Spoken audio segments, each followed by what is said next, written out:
টাকা ধুয়ে কি যুদ্ধের ময়দানে মানুষ পানি খাবে? তে লাভটা কি? আল্লাহ বলছেন জিহাদের ময়দানে দুই জিনিস দরকার, বিচক্ষণতা আর দৈহিক শক্তি। এই তালুতের দুইটাই আছে। একটু চিল্লা এখন আল্লাহু আকবার। এইবার দেখেন পেঁচের শেষ নাই। এবার সবাইকে আচ্ছা ঠিক আছে রাজা তারে মানলাম, কিন্তু সে যে আমাদের রাজা এটা তো আপনি নবী শামবিল আপনি বললেন, আল্লাহ যে তারে রাজা বানাইছে এটা বুঝবো কেমনে? দেখছেন পেঁচ, দেখছেন পেঁচ, এই পেঁচের শেষ নাই। নবী কয় আচ্ছা ঠিক আছে আর একবার মোনাজাত দি আল্লাহর কাছে, ইয়া রাব্বাল আলামিন। এরা কিন্তু তালুতকে রাজা মানে, তবে প্রমাণ চায়। ধরে বলেন কি চায়? আল্লাহ রাব্বুল আলামিন জানিয়ে দিলেন, ও শামবিল তাদেরকে বলে দাও, তাদেরকে বলে দাও ওই যে তারা যেই কুদরতের সিন্দুকটা হারিয়ে ফেলেছিল, জালুত বাদশা এই সিন্দুকটা নিয়ে চলে গিয়েছিল, ওই সিন্দুকটাকে যদি আবার ফিরিয়ে দেওয়া হয় তবে কি তারা তালুতকে রাজা মানবে কিনা? এবার হযরতে শামবিল আলাইহিস সালাম তাদেরকে ঘোষণা দিলেন, আর সকলে এক বাক্যে বলতে লাগলো তাহলে সিন্দুকটা আছে কোথায়, সিন্দুকটা আছে কোথায়? শামবিল আলাইহিস সালাম বললেন কোথায় যা আছে তা তো আমি জানি না, তবে একটা কথা হলো এই সিন্দুকটার ব্যাপারে মুফাসসিরিনে কেরাম উল্লেখ করেছেন, রাজা জালুত স্বৈরাচার বাদশা এই সিন্দুকটা নিয়ে যখন তার এলাকার মধ্যে রেখেছিল, ওই সময় নিয়ে আল্লাহর কুদরতের সিন্দুকটা তারা তাদের পূজা মণ্ডপের মধ্যে প্রবেশ করিয়েছিল। নাউজুবিল্লাহ পড়েন।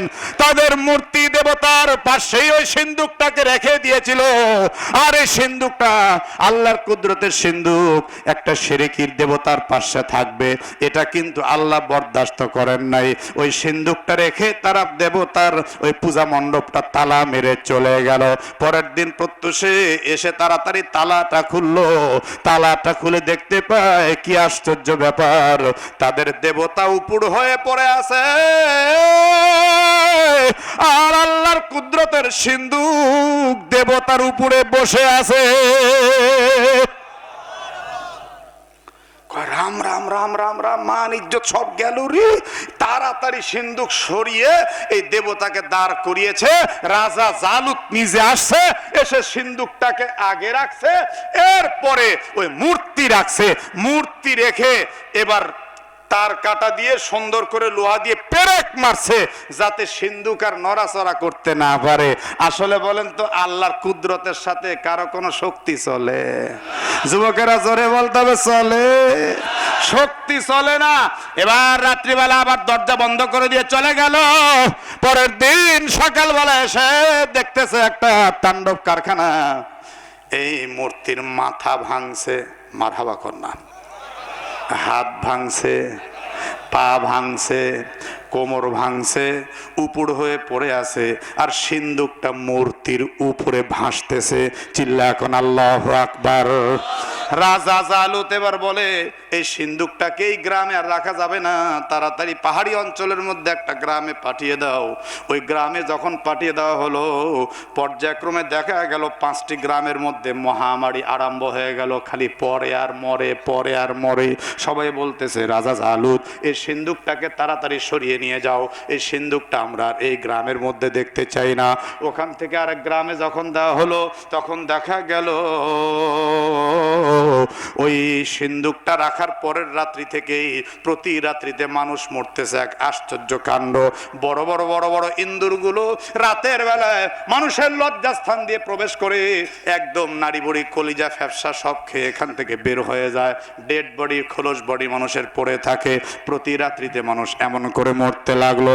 এখন রাজা জালুত সেও কিন্তু আশ্চর্য হয়ে গেল, সর্বনাশ করছে রে, এভাবে যদি দেশের মানুষ মরতে থাকে তাহলে আমার সৈন্য তো শেষ হয়ে যাবে। ওই এলাকার মধ্যে বনি ইসরাইলের একজন মহিলা ছিল। ওই মহিলা গিয়ে বলল রাজা জালুত যদি আপনি বাঁচতে চান এই সিন্দুককে তাড়াতাড়ি এলাকা থেকে বের করে দেন। বলে কেমনে বের করব, কোথায় বের করব তাও তো বুঝতেছি না। কয় তাহলে একটা বুদ্ধি শোনেন, গরুর গাড়ি ঠিক করেন। জোরে বলেন কি গাড়ি? দুইটা গরু সুন্দর দেখে দুইটা গরু দিয়ে একটা গাড়ি সাজিয়ে দেন, আর ওই গাড়ি নিয়ে চলে যাবে সিন্দুক বহন করে। কেউ থাকবে না গাড়ির সঙ্গে, কোনো চালক থাকবে না। গরু দুইটার যেই দিকে চোখ যাবে ওই দিকে চলতে থাকবে চলতে থাকবে। তাফসীর ইবনে কাসিরের riwayat-এর মধ্যে আসছে ওই গরু দুইটাকে ফেরেশতারা হাঁকিয়ে হাঁকিয়ে তাড়িয়ে তাড়িয়ে নিয়ে যাচ্ছিলেন। এই যে নিরুদ্দেশ হয়ে গেল, তারপর থেকে সিন্দুক যে কোথায় কেউ জানে না। আর হারানো সিন্দুকটা আল্লাহ রাব্বুল আলামিন এখন যদি তোমাদেরকে ফেরত দেন তাহলে কি তোমরা রাজা তালুতকে বানবে? তখন সবাই এক বাক্যে বলল, ঠিক আছে, এই সিন্দুকটা গোপনে গোপনে রাত্রিবেলা আসলে হবে না, দিনের বেলায় আসতে হবে। সুবহানাল্লাহ। দেখছেন পেঁচ, এ দেখেন পেঁচটা খেয়াল রাখেন। আগে কি বলছে? আমরা যুদ্ধ করব, জিহাদ ফরজ করো। জিহাদ যখন ফরজ করছে তখন মুখ ফিরিয়ে নিছে, না না যুদ্ধ করব না। যারাও রাজি হয়েছে তারাও বলতেছে আমাদের রাজাকে। এবার বলে তোমাদের রাজা তালুত, বলে সে তো গরিব মানুষ, সে কেমনে রাজা হবে? এবার বলে তাহলে তোমরা কি চাও? বলে সে যে রাজা আল্লাহর পক্ষ থেকে, এর কিছু আলামত আমরা দেখতে চাই। বলে আলামত হলো সিন্দুক আসবে, বলে রাতে আসলে চলবে না, দিনে আসতে হবে। একটু জোরে কর নাউজুবিল্লাহ। হাইরে পেঁচের পেঁচ। এবার আচ্ছা তোমরাই বলো কেমনে আসতে হবে? দিনের বেলা উড়াল দিয়ে আমাদের সামনে এসে পড়তে হবে। ওরে খাইছে রে, কি কথা কইলি? আল্লাহ কাহা সাম্বেল ডান, ঠিক আছে তাই হবে। একটু চিল্লা কর আল্লাহু আকবার। এই যে কোরআন বলতেছে, আল্লাহ রাব্বুল আলামিন এবার জানিয়ে দিলেন, আল্লাহু ইউতিমুল কাহু মাইয়াশা। আল্লাহ তাআলা তার রাজত্ব যাকে চান তাকেই দান করেন। আল্লাহু ওয়াসিউন আলিম। আল্লাহ তাআলা মহাজ্ঞানী, প্রাচুর্যময়। সে গরিব বলে তাকে তোমরা রাজা মানতে চাইলে না। আকালা লাহুম নাবিয়্যুম ইন্না আয়াতা মুলকিহি আইয়াতিয়াকুমুত তাবুতু ফিহি সাকিনাতুম মির রাব্বিকুম। তাদের নবী শামবিল তাদেরকে বললেন, এই তালুতের রাজত্বের আলামত হলো, তার আলামত হচ্ছে একটা তাবুত, একটা সিন্দুক তোমাদের কাছে আসবে, যেটা তোমাদের রবের পক্ষ থেকে ছিল শান্তির বার্তা। ওয়া বাকিয়াতুম মিম্মা তারাকা আলু মুসা ওয়া আলু হারুন। আর এই সিন্দুকের মধ্যে কিন্তু হারুন এবং মুসা আলাইহিস সালামের ছেড়ে যাওয়া অনেক দ্রব্যাদি, অনেক জিনিসপত্র, জুতা, লাঠি, পাগড়ি এবং তাওরাতের কিছু অংশের মধ্যে রয়ে গিয়েছিল। এটা আল্লাহ তাআলার কুদরতি একটা সিন্দুক। এই সিন্দুকটা তোমাদের কাছে ফিরে আসবে। সবাই বলল আসবে তো আমাদের সামনে দিনের বেলা একদম উড়ন্ত অবস্থায়। হযরতে তালুতের কথায় এবার সবাই রাজি হলেও দেখতে চাচ্ছে সিন্দুকটা কেমনে আসে। শামবিল বললেন তাহমিলুল মালাইকা, ফেরেশতারা বহন করে নিয়ে আসবে। ইন্না ফি যালিকা লাআয়াতাল লাকুম, এটা তোমাদের জন্য একটা নিদর্শন। কুনতুম মুমিনিন, যদি তোমরা মুমিন হয়ে থাকো তোমাদেরকে এরপর আর কিছু বলার থাকবে না।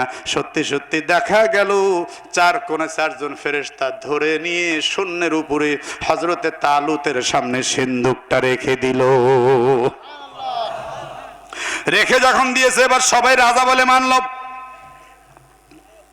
ফালাম্মা ফাসালা তালুত বিল জুনুদি, এবার হযরতে তালুত রওনা করলেন সৈন্যবাহিনী নিয়ে।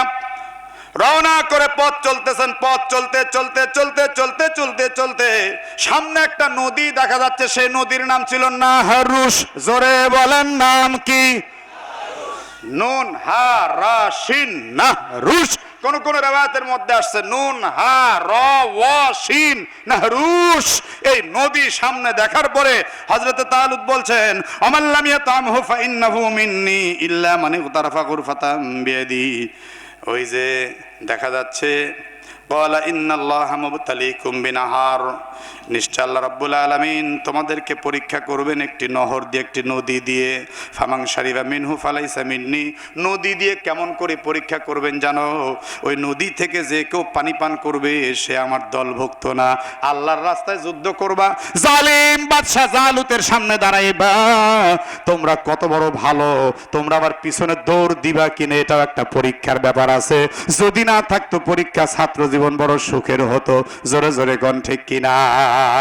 যে কোনো কাজে একটা পরীক্ষার প্রয়োজন আছে না নাই? বলে ওই যে নহর, ওই নহরের পানি যদি, নদীর পানি যদি পান করো তাহলে কিন্তু তোমরা আমার দলভুক্ত নয়। ফলাইসা মিন্নি, ওয়া মান লাম ইয়াতামহু ফাইন্নাহু মিন্নি, আর যে ওই নদীর পানি পান করবে অবশ্যই সে আমার দলভুক্ত নয়। ইল্লা, তবে হ্যাঁ, মান, যে ব্যক্তি ইগতারাফা অঞ্জলি ভরে পান করলো, গুরফাতাম বিয়াদি, তার হাতের এক অঞ্জলি। এই যে এটাকে অঞ্জলি বলেন না আপনারা, কি বলেন এটা? কি এই যে পানি পান করে যদি এভাবে কেউ চোল, আচ্ছা ঠিক আছে। এক এলাকায় শুনছি এটা কয় অঞ্জলি, আর এক এলাকায় শুনছি এটা কয় কোষ। আপনারা বলেন চোল। গুরফাতাম বিয়াদি, এক চোল। কথা বুঝলেন? সামনে নদী। প্রথম কথা কি বলছে? কেউ পানি পান করতে, কথা বলে না, কেউ পানি পান করতে, যদি পান করে তাইলে কি হবে? আমার দলভুক্ত না। যদি পানি পান করে দলভুক্ত না, না করলে দলভুক্ত। তবে হ্যাঁ, পান যদি করতেই চাও, এই তো বুঝতে পারছেন, জোরে বলুন কয় চোল? আচ্ছা, মরুভূমির উত্তপ্ত গরমের মধ্যে এক চোল পানি খাইলে তৃষ্ণা বাড়ে না কমে? এটাই পরীক্ষা। জোরে কোন এটা কি? এটাই পরীক্ষা। এবার কয় আচ্ছা হুজুর ঠিক আছে, তাইলে এক চোল তো খাওয়া যাবে। বলে হয় এক চোল অন্তত খাওয়া যাবে। এই এক চোল পানি যখন সবাই পান করবে তখন তো অবস্থা আরো খারাপ হয়ে যাবে। আসলে এবার যে পরীক্ষাটা আল্লাহ পাক সামনে দিয়েছেন, এ তো কঠিন পরীক্ষা। এই পরীক্ষা নিয়ে সবাই চিন্তায় পড়ে গেল, সবাই পথ চলছে আর চিন্তা করছে এবার যে কি করি, এবার যে কি করি। ফাশারিবু মিনহু, আল্লাহ তাআলা জুমার সিগা ব্যবহার করে বললেন সে নদী থেকে অধিকাংশই পানি পান করে ফেললো। তাফসিরে তাদের সংখ্যা লেখা হয়েছে ৭৬,০০০। সৈন্য ছিল ৮০,০০০। জোরে বলুন কয় হাজার? পানি পান করছে কয় হাজার? পেট ভরে পান করছে ৭৬,০০০। বাকি থাকে কয় হাজার? কথা কয় না যুবক, বাকি থাকে কয় হাজার? ৪,০০০ বাকি থাকে মাত্র। এই ৪,০০০-এর মধ্যে ৩১৩ জন এক ফোঁটা পানিও পান করে নাই। একটু চিল্লা কর না কেন? আল্লাহু আকবার। না, এত নড়াচড়া করলে কি ওয়াজ করা যায়? ৩১৩ জন। জোরে বলুন কয়জন? এই ৩১৩ জন পানি পান করছে না করে নাই? এক ফোঁটাও পান করে নাই। ৭৬,০০০ পেট ভরে, ৩১৩ জন এক ফোঁটাও পান করেনি। বাকিগুলো এক চোল পান করছে। জোরে বলুন কয় চোল? ৭৬,০০০ যারা পানি পান করছে, এরা পানি পান করে নদীর কিনারে একদম কায়াত হয়ে পড়ে গেছে। দেখবেন তৃষ্ণা অবস্থায় যদি কেউ পেট ভরে পানি পান করে তাহলে কিন্তু সে সহজে নড়তে পারে না, ক্লান্তি আরো বেশি আসে। আর যারা এক চোল পানি পান করছে এরাও কিন্তু একটু হইলেও মানে বিচলিত হয়েছে, তবে এরা দল ত্যাগ করেনি। একটু চিল্লা কোন আল্লাহু আকবার। এবার ইল্লা কলিলাম মিনহুম, মহান রব্বুল আলামিন বলছেন তাদের মধ্য থেকে অল্প সংখ্যক যারা ছিল অল্প পানি পান করেছে। ফালাম্মা জাওয়াজাহু হুয়া ওয়াল্লাযীনা আমানু মাআহু, অতঃপর যখন তলুত এবং তার সঙ্গের ঈমানদাররা নদী অতিক্রম করলো, ক্বালু লা তাকাতা লানাল ইয়াওমা বিজালুত ওয়া জুনুদি, নদী অতিক্রম করার পরে দেখতে পেল ওই জালুত স্বৈরাচার বাদশা বিশাল দেহ আর হেলমেট পরে দাঁড়িয়ে আছে। এর এত বড় চেহারা দেখে এবার সমস্ত সৈন্য মুসলিমরা ভয় পেয়ে গেল। সর্বনাশ সর্বনাশ। তারা বলছে আজকের দিনে আমরা তালুতের সঙ্গে যুদ্ধ করার কোনো ক্ষমতাই রাখি না, আজকের দিনে আমরা যুদ্ধই করতে পারবো না। এক চোল পানি যারা পান করছিল ওরাই এই কথাগুলো বলতেছে, কিন্তু ৩১৩ জন এই সমস্ত আবল তাবল কথা বলে নাই। ৩১৩ জন এইবার দাঁড়িয়ে সাথীদের মধ্যে একটা ভাষণ দেওয়া শুরু করলো। ক্বালাল্লাযীনা ইয়াযুন্নুনা আন্নাহুম মুলাকুল্লাহ, তোমরা যারা আল্লাহর সাক্ষাৎকামী, আল্লাহর সঙ্গে দিদার লাভ করতে চাও, তোমরা একটু শুনে নাও। কাম মিন ফিয়াতিন কলিলাতিন গালাবাত ফিয়াতান কাসীরাতান বিইজনিল্লাহ, কত ছোট দল কত বড় দলকে আল্লাহর হুকুমে পরাজিত করেছে। আল্লাহু মা'আস সাবিরিন, আর ধৈর্যশীলদের সঙ্গে আল্লাহ আছে। ওই জালুত যত বড় শক্তিশালী হোক, জালুতের সঙ্গে আল্লাহ নাই, আমাদের সঙ্গে আল্লাহ আছে। এই ৩১৩ জন মিলে যখন এই একত্বতার স্বীকৃতি আল্লাহর ভাষণ দিল, এবার সবাই আল্লাহু আকবারের হুঙ্কার নিয়ে দাঁড়িয়ে গেল। আমিও কোরআন দিয়ে আপনাদেরকে বলতে চাই, আমরা ৩১৩ জন মুজাহিদের মতো হইতে চাই, আমরা বদরি মুজাহিদের মতো হইতে চাই। যদিও আমরা সংখ্যায় কম, ওরা কোটিপতি, তাতে আমাদের কোনো আপত্তি নাই। আমরা আল্লাহর কোরআন নিয়ে অগ্রসর হব। হোক এতে আমাদের পরাজয়, তবু আমাদের জয়। কোরআন নিয়ে প্রয়োজনে বাঁচবো, কোরআন নিয়ে প্রয়োজনে মরবো, কোরআনের খেলাফত কায়েম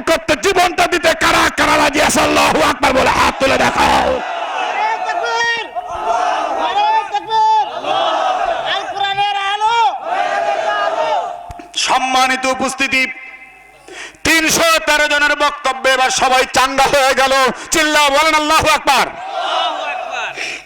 চাঙ্গা যখন হয়েছে, এবার রাজা তালুত কয় সর্বনাশ, ওই জালুতের সাথে কে যুদ্ধ করবে? এত বড় বীর পাহলোয়ান কে আছে? মনের মধ্যে একটা ভাঙন ধরলো।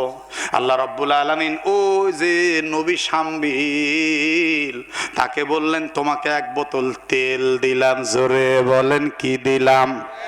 এই তেল নিয়ে তাড়াতাড়ি যুদ্ধের ময়দানে যাও। যুদ্ধের ময়দানে গিয়ে তালুতকে বলো, এই তেল যার মাথার উপরে টকবক টকবক করে বলক পাড়তে থাকবে, ফুটতে থাকবে, সেই হলো স্বৈরাচার জালিম বাদশাহ জালুতকে মেরে ফেলতে পারবে। এবার 1 তেল দেয় ফুটে না, কয় গেট আউট। 2 তেল দেয় ফুটে না, কয় গেট আউট। 3 তেল দেয় ফুটে না, কয় গেট আউট। এমন করতে করতে করতে করতে সব সৈন্য চেকিং করা শেষ। এবার শেষ পর্যন্ত 12 জন ভাই ছিল। ওই 12 ভাইয়ের বাপের নাম হলো আয়েশা। জোরে বলেন নাম কি? আয়েশার 12 ছেলে। এই 12 ছেলেকে ডাক দেওয়া হলো, দেখি আয়েশার বেটারা তোমরা এদিকে আসো। আয়েশার 12 জন বেটা আসে। আসার পরে এবার মাথার মধ্যে তেল দেয়, 1 2 3 4 5 6, না না না তেল ফোটে না, 12 জন শেষ। এবার হযরতে তালুত শামবিলকে বলছেন সর্বনাশ করছে, তেল তো ফুটলো না, তাইলে আমরা কি যুদ্ধের ময়দানে এখন মায়ের খাবো? আমরা কি মরে যাব? হযরতে শামবিল বললেন খবরদার খবরদার, মন ভাঙবেন না। এবার আয়েশাকে ডাক দেওয়া হলো। আয়েশাকে ডাক দিয়ে বলল, আপনার কি আর কোনো সন্তান আছে? কয় এই যে আমার 12 সন্তান, আর একটা আছে, ওর নাম দাউদ। ও হলো একদম ছোট্ট বাচ্চা পোলাপান, ওকে আমি ছাগল চরানোর জন্য রেখে আসছি। আর এই যে 12 জন আমরা যুদ্ধের ময়দানে আছি, আমাদের খাবার বহন করার জন্য দাউদকে রাখছি। দাউদ তো যুদ্ধ করতে পারবে না, ছোট্ট মানুষ, এজন্য আমরা দাউদকে নিয়ে আসি নাই। একটু জোরে জোরে কি বলা যাবে? সুবহানাল্লাহ। তাহলে এক বাবার বেটা কয়টা? জোরে কন। 13টা। 12টা নিয়ে বাপ বেটা যুদ্ধ করতে আসছে, আর একটা দাউদ ছোট, ওকে আবার ছাগলের রাখালগিরি করে দিয়ে আসছে। তাও এমনি এমনি রাখালগিরি করে নাই, কারণ কি জানেন? হযরত দাউদ ওই ছাগল সবচেয়ে ভালো পাহারা দিতে পারতেন। দাউদের সামনে থেকে কোনো বাঘ কখনোই একটা ছাগলকে ছিনিয়ে নিয়ে যেতে পারেনি, কারণ দাউদ দূর থেকে পাথর নিক্ষেপ করে বাঘ মেরে ফেলতেন। একটু জোরে কোন। আচ্ছা, আমরা তো ছোটকালে এরকম মাটির গোল্লা বানিয়ে চুলাতে আগুনে পুড়িয়ে ওইটা আবার এইরকম করে নিক্ষেপ করছি, এটাকে আপনারা কি বলেন? বাডাল। ঠিক আছে, আমাদের নাটোরে গুলাল। গুলাল এইরকম করে ধরে মারলে ওরে বাবা। এই হযরত দাউদের এই কান্দের মধ্যে একটা থলে থাকতো, এখানে থাকতো একটা ছোট কুড়াল। মারহাবা কন্যা কেন? নিজের আত্মরক্ষার জন্য সাথে অস্ত্র রাখা নবীর সুন্নাত। আমরা যে হজে গেছি, গ্রাম অঞ্চলে গিয়ে দেখছি এখনো সৌদিদের কোমরে একটা করে খঞ্জর থাকে, খঞ্জর। আর আমাদের বাংলাদেশে আপনি আম ছিলে একটা চাকু নিয়ে ঘোরেন তো, পরের দিন আপনার হাতে হ্যান্ডকাপ লাগবে। এ কথা বলেন না কেন? আপনি কিছু রাখতে পারবেন না। আরে ভাই, তরকারি কোটা বটি নিয়ে রাস্তা দিয়ে গেছে আওয়ামী লীগ সরকারের আমলে, ওকেও জঙ্গি বানায় জেলে দিছে। এই থলের মধ্যে একটা কুড়াল থাকে, আর ওই কয়েকটা পাথর থাকে, আর এই বাটাল থাকে, বাটাল। বাবা আয়েশা গিয়ে বলছে, দাউদ তাড়াতাড়ি আয়, রাজা তালুত, নবী শামবিল সবাই যুদ্ধের ময়দানে তোকে ডাকতেছে। বলে বাবা ছাগল? কয় আল্লাহ হেফাজত করবে। বাপ একটু জোরে কর না কেন? হেফাজতের মালিক কে? আল্লাহ হেফাজত করবে বাবা, এগুলা এখন ছেড়ে দে, চল তাড়াতাড়ি চল। হযরত দাউদ পিতা আয়েশার সঙ্গে রওনা দিয়েছেন। পথ চলতে চলতে একটু সামনে গিয়েই এবার শুনতে পাচ্ছে একটা পাথর কথা বলতেছে। সুবহানাল্লাহ পড়েন না কেন? গুনগুন গুনগুন করে বলি, দাউদ আমাকে সঙ্গে নেন, ওই স্বৈরাচার জালিম বাদশাহ জালুতকে মারতে আপনার সহায়তা হবে। আমি ইয়াকুব নবীর পাথর। হযরত দাউদ এই পাথরটা থলের মধ্যে নিলেন। একটু পরে আবার আরেকটা পাথর কথা বলছে ও দাউদ আমি ইসহাক নবীর পাথর। আর একটু পর আরেকটা পাথর কথা বলে আর বলছে দাউদ আমি কিন্তু ইব্রাহিম নবীর পাথর। তিনটা পাথর তিনি তুলে নিলেন। এবার এক কদম দুই কদম করে যুদ্ধের ময়দানে গেলেন। যুদ্ধের ময়দানে যাওয়ার পর হযরতে তালুত এবার তেলের বোতলটা মাথার উপর রাখলে টকবক টকবক করে ফুটতে থাকলো আল্লাহর কুদরতে। আর একদম তেল বলক দিয়ে তিনার চেহারা আর মাথা একদম সুন্দর হয়ে মেখে গেল, কিন্তু মুখের মধ্যে মাখলো না, এই দিক দিয়ে চুয়ে চুয়ে পড়তে লাগলো। হযরতে তালুত চিন্তা করলেন সর্বনাশ, আল্লাহর কি সয়েজ রে, এতটুকু একটা বিন্দু মরিচ দিয়ে অত বড় বাদশাকে মারবে। এটা তার বাস্তবতা আমরা 5ই আগস্টে দেখতে পাইছি। ওই হাসিনা সরকার মনে করছিল ছাত্ররা আমার কি করবে। আল্লাহ কয় আবাবিল দিয়ে যদি আমরা হস্তি বাহিনী তাড়াইতে পারি, বাংলাদেশের দুধের বাচ্চা দিয়া তোর মতো হাসিনাকেও খেদাইতে পারি আমি, আল্লাহ দেখায় দিলাম। কি বৈষম্য বিরোধী ছাত্র আন্দোলন, কথা কও না কেন? বুড়া মানুষ তো আন্দোলনে যায় না, মা বাবারা পরে যোগ দিছে। প্রথমে শুরু করছে আমার এই কলিজার টুকরা ছোট ছোট বাচ্চারা, দেখেন নাই পানি বহন করছে, এই নাক টিপ দিলে দুধ বাড়াবে একটু একটু। আর হাসিনা কি কইছে যে ধুর এরা কি করবে, এরা কি করবে। সেনাবাহিনী গিয়া কিন্তু সারেন্ডার করছে। সেনাবাহিনী দেখছে আমরা গুলি চালাই 10টা, ওরা হাজির হয় 1000টা। আরে আল্লাহু আকবার কোন না কেন? তাও হাজির হয় কোন স্লোগানে জানেন? কয় বুকের মাঝে উঠছে ঝড়, বুক পেতেছি গুলি কর। একটু আওয়াজ করে বলেন আল্লাহু আকবার। কত গুলি করবি কর। তারপরে হাসিনা টনক লড়ে নাই। হাসিনাকে 45 মিনিট মাত্র সময় দেওয়া হলো। আর এই হাসিনা 12 আইটেম বুফে রান্না করে কোরমা পোলাও খাওয়ার চিন্তা করলো। মায়ের কোল খালি হচ্ছে আর নিশ্চিন্তে সিরুমে বসে যে 12 আইটেম খায়, বুঝতে হবে দেশের জনগণের জন্য তার যাররা পরিমাণ মায়া নাই। কথা সত্য তো? মায়া থাকলে সে কেমনে ভাত খায়? 18 দিনের মধ্যে প্রায় 1500-এর উপরে আমার ভাইয়েরা শহীদ হয়েছে, 20,000-এর উপরে আহত হয়েছে। এই যে হুজুরের ছেলে চোখে গুলি লেগে এখনো ঢাকায়, 10 রাউন্ড গুলি লেগেছে হুজুরের বাচ্চাটার চোখ। আল্লাহ হেফাজত করেন, আমিন বলেন, আমিন বলেন। কি জন্য, কোন কারণে? ও আমার ভাইরা, হেফাজতে ইসলামের সময় উলামায়ে কেরামদেরকে কুচু কাটা করেছে। রাত্রের অন্ধকারে লাইটের আলো বন্ধ করে ব্রাশ ফায়ার করেছে, গান পাউডার মেরে আগুন, এরপর আগুন জ্বালিয়েছে। পরের দিন পার্লামেন্টে গিয়ে এই মিথ্যাবাদী, এই খুনি পার্লামেন্টে সংসদে দাঁড়িয়ে বলেছে হুজুররা গায়ে রং মেখে পড়েছিল। আমি বলতে চাই এই খুনিকে বাংলাদেশে এনে বিডিআর হত্যার বিচার, এর পরে ছাত্র হত্যার বিচার, হেফাজতে ইসলামের হত্যার বিচার পাই টু পাই না করলে আবার নতুন আন্দোলন শুরু হবে। কথা বলেন না কেন, ঠিক কিনা? এর বিচার হতেই হবে, কোন ছাড় নাই। কোরআন বলছে নাফসা বিন নাফস, জানের বদলে জান, জানের বদলে জান। আরে খুনির পক্ষে এখনো যারা দালালি করে এদেরকেও চিহ্নিত করা হবে ইনশাআল্লাহ। কথা বলেন, এদেরকেও চিহ্নিত করা হবে। খুনির পক্ষে আবার কথা কয় বড় বড় চাপাবিটা। বাঁচতে চাইলে চুপ থাকো, কারণ যার জান গেছে তার মায়া সেই বুঝে, যার সন্তান গেছে সে বুঝে। তুমি বুঝবা কি? তুমি তো চিন্তা করছো তোমার নেত্রী আইলে তোমার আবার পকেট গরম হবে, তুমি এই ধান্দায় ব্যস্ত আছো। তুমি বুঝবা কি?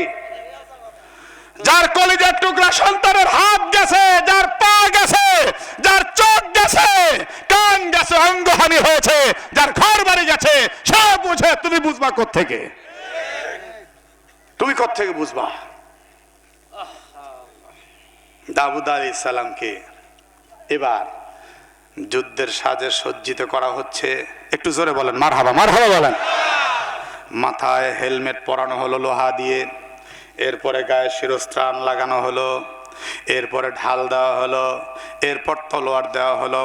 হযরতে দাউদ আলাইহিস সালাম এবার একটু এরকম করে তাকাইলেন, তাকিয়ে একটু বিরক্তি বোধ করে বললেন এগুলি আমার চলে না, সুবহানাল্লাহ জোরে গন। বলে এগুলি খুলে ফেলেন, আমি ও রাজা তালুত একটু স্বাভাবিকভাবে যেতে চাই। তারা বলল তুমি রণসাজে সজ্জিত না হলে, তোমাকে ওই জালিম রাজা যদি আক্রমণ করে, অ্যাটাক করে, তাহলে তো তোমার দেহ খণ্ড বিখণ্ড হয়ে যাবে। হযরতে তালুত বললেন শুনুন, এইটা কিন্তু কথা নয়, আমি যখন রণসাজে সজ্জিত হয়ে এক কদম দুই কদম করে ওই রাজা জালুতের কাছে পৌঁছাতে যাব, তখন অনেক কষ্ট হবে, কারণ সারিবদ্ধ সৈন্য থাকবে, তাদেরকে আগে পরাজয় করে তারপর রাজার কাছে যাওয়া লাগবে, এটা অনেক বড় কষ্টসাধ্য ব্যাপার হবে। তবে আমি রণসাজে সজ্জিত না হয়ে এমনিতেও ঘুরতে ঘুরতে যাইতে পারি, এটা সহজ হবে। আমার সব খুলে ফেলেন, আমি এই যে আমার থলে আছে একটা, এর মধ্যে একটা কুড়াল আছে, আর এর মধ্যে আছে বাটাল আর পাথর, এইটা নিয়ে আমি উস্কো খুস্কো চেহারা যেমন ছিলাম রাখাল বেশে চলে যাব, সৈন্য হিসাবে কেউ আমাকে চিনতেও পারবে না, আমি তার কাছে গিয়ে তাকে হত্যা করব, হয় সে মরবে নয়তো আমি শহীদ হব। শহীদের তামান্না প্রত্যেকের দিলের মধ্যে থাকার দরকার। শহীদের মৃত্যু যদি কেউ একবার বরণ করতে পারে, মৃত্যু বরণ করতে দেরি, জান্নাতে সবুজ রঙের পাখির মধ্যে জীবনটা দিয়ে উড়তে তার দেরি হবে না। শহীদের মওত আমাদের দরকার আছে না নাই? কলিজার টুকরা যুবকেরা, তোমাদের আমি একটা কথা না বলে পাচ্ছি না। রাশিয়ার সঙ্গে যখন আফগানিস্তানের যুদ্ধ হচ্ছিল, ওই কঠিন মুহূর্তে পাকিস্তানের একজন ইমাম সাহেব মসজিদের মেহরাবে বসে বসে বলছিলেন, ওরে আমার উপস্থিত মুসল্লিয়ানে কেরাম, রাশিয়ান বাহিনী আফগানি মানুষদেরকে টুকরো টুকরো করে কেটে কেটে মাগুর মাছ দিয়ে খাওয়াচ্ছে। ও ভাইরা, মাকে, বোনকে, বাবাকে, যুবক ভাইকে ধরে নিয়ে খোলা মাঠের মধ্যে খুঁটির সঙ্গে বেঁধেছে রাশিয়ান বাহিনী। বাবা, ছেলে, মা, বোন প্রত্যেকের কাপড় চোখের সামনে খুলে ফেলেছে। ভাইকে, মাকে, বোনকে, বাপকে চারজনের সামনে চারটা সৈন্য দাঁড় করিয়ে দিয়েছে, আর প্রত্যেকের সামনে একটা করে চাকু হাতে নিয়ে দাঁড়িয়েছে, আর বলছে চোখ বন্ধ করতে পারবি না। ছেলেকে বলছে তোর মায়ের লজ্জাস্থান তাকিয়ে তাকিয়ে দেখ। বাবাকে বলছে তুই তোর কন্যার লজ্জাস্থান তাকিয়ে তাকিয়ে দেখ। কিছুক্ষণ যখন এমন করছে দেখতেও চায় না, তখন এদিকে এক খোঁচা দেয়, এইদিকে এক খোঁচা দেয়, কখনো চোখের মধ্যে এক খোঁচা দেয়, রক্ত ফিনকি দিয়ে বের হয়। ওরে আমার ভাইয়েরা, কেউ কি তোমরা চাও না ওই আফগানে গিয়ে মায়ের মতো মা, বোনের মতো বোনকে বাঁচাতে, ভাইয়ের মতো ভাই, বাবের মতো বাপকে বাঁচাতে? এ পর্যন্তই শেষ না, পরে বাঁধন খুলে দিয়েছে প্রত্যেকের, খুলে দিয়ে বাপকে বলছে তোর মেয়ের সঙ্গে জিনা কর। নাউজুবিল্লাহ। ছেলেকে বলেছে তোর মায়ের সঙ্গে জিনা কর। আমরা সহ্য করতে পারছি না, রুশ বাহিনী এমন করেছে, তোমরা কি কেউ পারবা না? 14 বছরের একটা বালক ছিল, নাম তার আব্দুল্লাহ। জুমার নামাজটা কমপ্লিট করে একটা দৌড় দিয়ে বাড়িতে গেছে, গিয়ে বলছে মা,